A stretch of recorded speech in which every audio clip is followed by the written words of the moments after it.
During a festival in India's southern Kerala state, an elephant went on a rampage, attacking nearly 27 vehicles parked near a temple.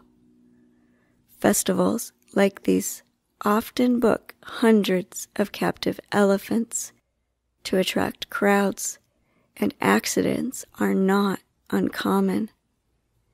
The big animal was tethered by the tusk along with 4 other elephants, but he broke free and started flinging parked vehicles, including rickshaws and motorbikes, around. Throughout the strop, 2 people clung to the back of the animal, but they were unable to calm him. Apart from a few broken motors, no one was injured.